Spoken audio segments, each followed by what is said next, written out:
Hey guys, what's up? It's Cuffer here. Dark and Darker has had some ups and downs over the years, and I wanted to take the time to look back at the major events and make a timeline of the significant milestones and accomplishments Ironmace has had. Ironmace was founded in October of 2021 by Terrence Park and Choi Joo-hoon, and in May of 2022, Dark and Darker was announced and added to Steam as coming soon.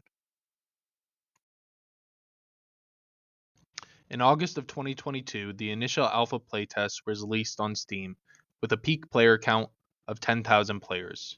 The game was a hit. People loved it. News spread fast. Many of the textures and mechanics are the same as they are in the current game, and some of them were different, like the first iteration of the storm and portals spawning in different places. Another playtest was scheduled for the end of September, and player numbers increased by about 50%. Now Ironmace almost had 15,000 adventurers in their dungeon, running through corridors, searching for loot, and dying to skeletons. The next playtest only lasted for a few days between the end of October and the beginning of November, ending with almost 25,000 players at a peak. Finally, to wrap up the year, a playtest was set for December. Over 50,000 players were online during the peaks, and with the player number doubling, Ironmace knew they had something special. Later, it would be revealed that when they were trying to get investors for the game, they had expected a player base of 3 to 4,000. Nothing like the support they had seen so far. And by the 23rd of December, they had amassed 100,000 unique accounts. They shared some cool stats about the game, and then the year wrapped up with adventurers thirsting for the dungeon. Playtest 4 was scheduled for February of 2023, Steam's Next Fest. February had a terrific beginning, but an even more horrific conclusion. We saw the highest player count yet, with a peak of over 100,000 during the playtest.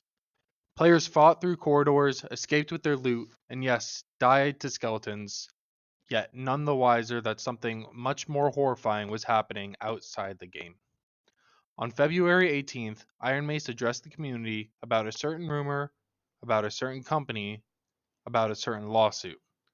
That's right, Nexon, the big bad, the villain of the story.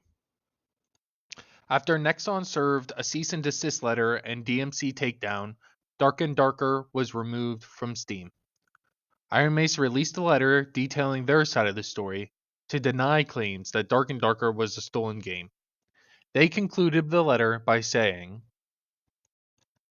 "It is difficult to believe that Nexon, in good faith, could reasonably believe that Ironmace has infringed on the copyrights for their P3 project. They also provide no actual evidence that Ironmace misappropriated Nexon's trade secret information in the creation of Dark and Darker, but instead based it on circumstantial claims. If they would like to compete on merit, we welcome Nexon to accommodate the comparison of source code, custom assets, and design documents with the police to quickly and decisively put an end to this matter." So Ironmace pushed on. At some point in 2023, they secured an investment partnership with Gentium Partners, a South Korean investment company which funded startup software related companies. Playtest 5 in April was a surprise because it had just been taken off Steam. Unfortunately, due to South Korean laws, the game was only available outside of South Korea. With Nexon breathing down their backs and no access to Steam, they shared the game the only other way they knew how: torrent.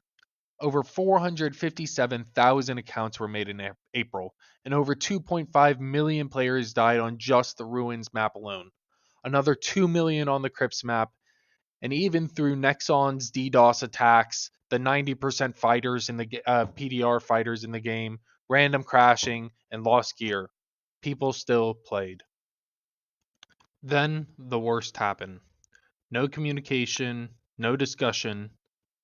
For 2 weeks, people held the line.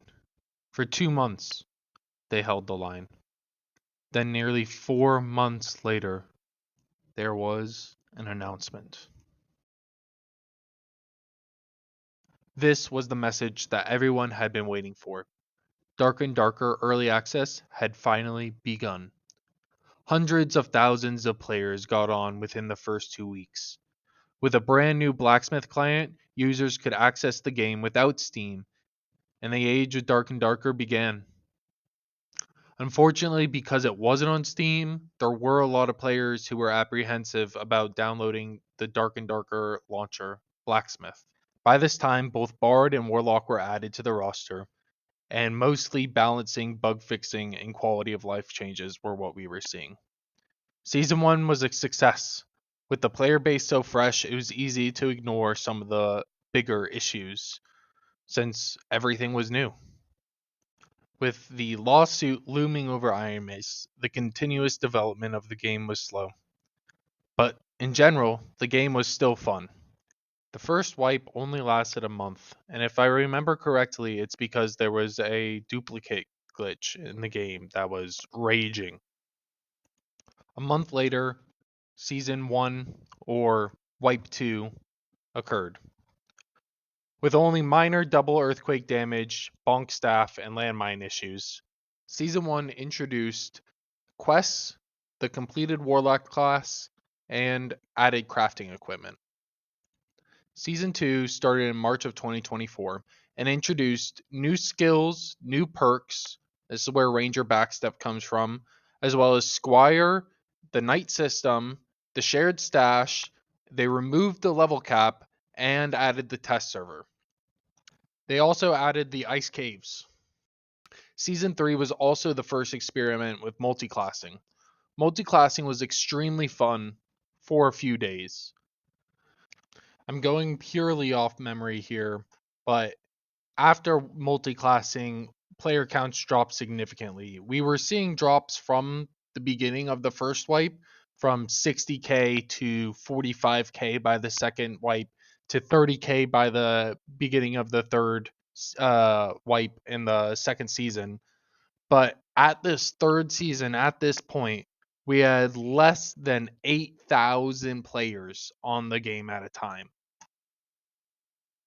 Season 4 began with the re-releasing on Steam and Epic Games, becoming free to play at the Summer Games Fest.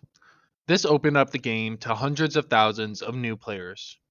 On day 1 of Wipe, we had over 60,000 players playing Dark and Darker, as much as on release. And with the addition of the Ice Abyss, Twitch Drops, Ice Wyvern, and the Druid classes, many people were having the time of their lives. In July, they participated in the GCX 2024 event, where all proceeds for the GCX torch would be donated by Ironmace to St. Jude's Children's Research Hospital. Over 50,000 torches were sold, donating over $295,000 to St. Jude's. Season 4 started out slower, with a player count of about 44,000. It barely moved from the end of the last wipe. The introduction of the Dungeon Express system, the new Spectral Knight boss, minor artifact items, and the first test of Arena occurred later on in the season. This was probably the slowest wipe with the least amount of updates and hype. By the end of the wipe, we had less than 14k players active. Season 5 began in mid-December with player counts probably around 35,000. Season 5 introduced Sorcerer, Randomized Dungeon, Continuous Matchmaking, and an Arena season. Player numbers sit at about 12k during the week and 24,000 during the weekend. The lawsuit with Nexon recently ended at the beginning of February. I wouldn't call it a win because Ironmace still has to pay a lot of money, but I'm happy that the future of the game appears to be stable. And I'm hoping that SDF does not go to prison for the ongoing criminal case. Breaking news, hot off the press. SDF just informed us that Epic Games has decided to delist Dark and Darker from the Epic Games Store. It appears to be based on claims made by the opposing party in the ongoing legal dispute. That's pretty unfortunate. Well, regardless, we're halfway through Season 6. To be honest, the game is probably in its best state that it's ever been in. And no matter what the doomers say, the game is good. It needs refreshing, it needs updating, it needs new things, but the game is good. And I'll be happy when they address some of these problems that they've talked about before. I'm not a game dev, so I'm not going to suggest anything. I don't work at Ironmace, so why would I? So I'm just going to believe until I'm proven wrong. Thanks for watching. I hope you got some new information about Ironmace and the development cycle they've been on. Dark and Darker has been, a huge part of my life for the past 2 years, so I've really been enjoying making content. I'm gonna close off this video with some arena highlights. Just I have nowhere else to post them. So yeah, thanks for watching. Like and subscribe if you enjoyed the video.